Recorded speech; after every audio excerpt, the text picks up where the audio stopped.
tanungin kung sino po yung nandito noong nakaraan dito. Kumain po po. It's a program meeting during last year, and this program prepare us to join for better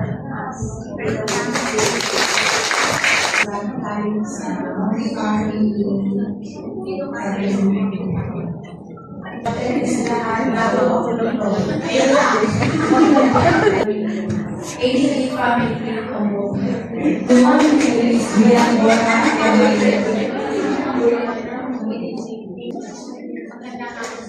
Ako si Rosalie and invite ko po ng ABT.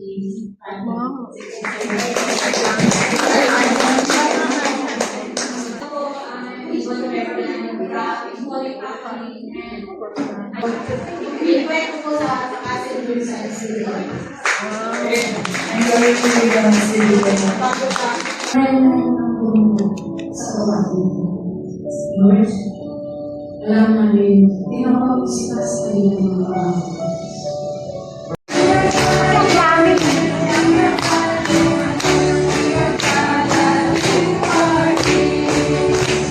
nandito kami upang purihin ka. Pasalamatan ang iyong pangalan sa iyong Water, in the underground, in the middle, in the nation, in your name, Jesus, I bind by the holy forces that have mountains and our families, and they fill all us like the resurrection of the precious blood. yan luwalhati ang kanyang pangalan sa pamamagitan ng pag-awit at pagsayaw. Bigay ng pasasalamat sa Panginoon. Handa na po ang lahat. Come, Holy Spirit. Pumarito ka sa aming puso. Let's go. Let's get to me. Let's go.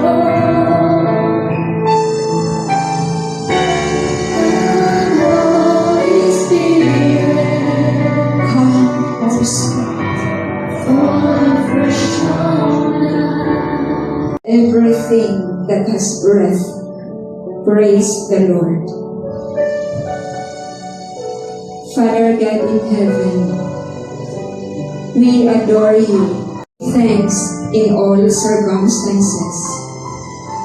So Lord, right now, O God, we offer and lift up to you our hearts, our minds, our whole being. Here we are, Lifting our hands to you. lifting our hands to you. Here we are giving you thanks. Here we are, giving you thanks for all you do. And as we put everything that we have, nothing in us, and we are nothing, O Lord, without you.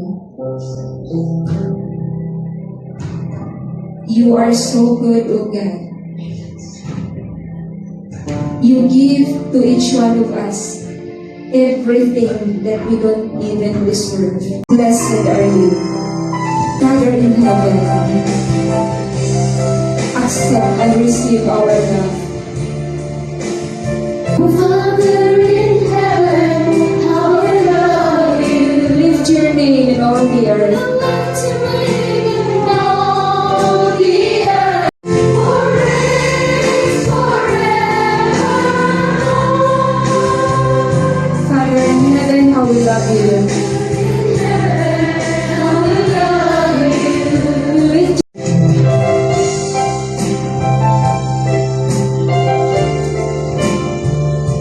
Panginoon, in today's gospel, you have reminded all of us the parable of the sower in Psalm 100 verse 5. Sapagkat ang Panginoon ay mabuti, ang kanyang kagandahang loob ay magpakailanman. at ang kanyang pagkatapat ay sa lahat ng salit-saling lahi.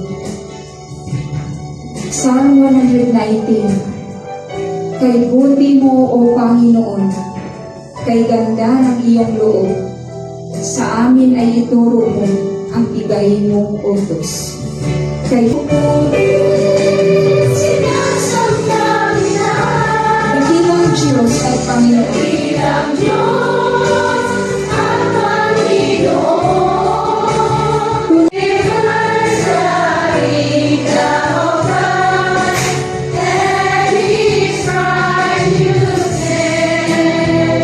From reading today is taken from the Gospel of Matthew 13, 24 to 43. Ang pag-alsa niyan ay hindi immediately, di ba? Hindi bigla. It is penetrate na yung yeast sa hinalo natin sa flour. So, ganun din sa atin. Ang transformation sa atin, when we receive the Word of God, when we accept the Word of God, the transformation is not really immediately happen to us, right? Slowly, it transforms us. Man yan, sa palengke man yan, sa kabuilding mo man yan. Sister, if you're free on Sunday, can you please join us in our activity? Or we have kahit na yung mga special events natin. It's part of, to be a witness, do the initiative and leave the rest to God. Naramdaman ko talaga mamungkaig sa labas. Isang linggo, 100, octopus ko, wala na. Tapos, nahikayat akong sumayaw, kumanta, and then, sabi ko, parang mas gusto ko dito. Kasi ito naman talaga yung gusto ko. Kasi number 1, nakakatipid. Aminin natin, kumakain tayo dito, sandaan lang. Sa isang buwan, meron tayong pagkain, nakakapag-service tayo. Tapos, ano pa, iwas aksidente. Tapos, aminin natin, pag may problema, ang tatay takbuhan. Community, tumagal ako dito dahil dito naging masaya ang aking buhay. Kasi dito ko natutunan na magbago ang buhay ko sa pakikinig ng mga salita ng Panginoon. At sa ginagawa namin every Sunday, dito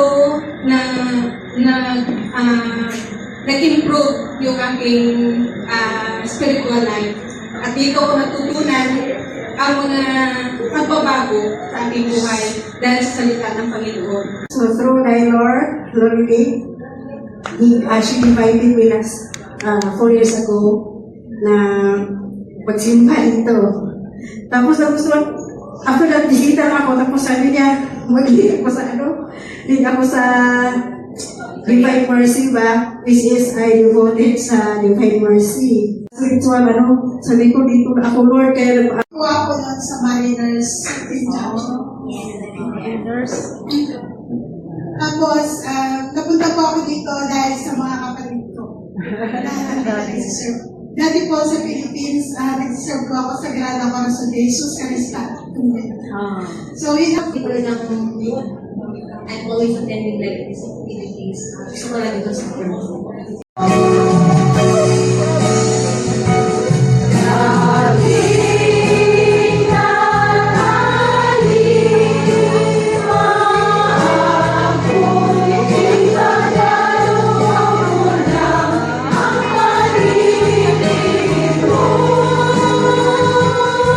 Sa mga sandaling ito, walang ibang community ang nagdadala sa amin dito, kundi ang iyong banal na Espiritu, Lord.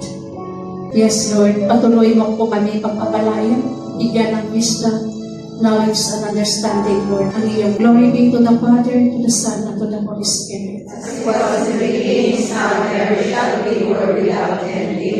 God is good all the time.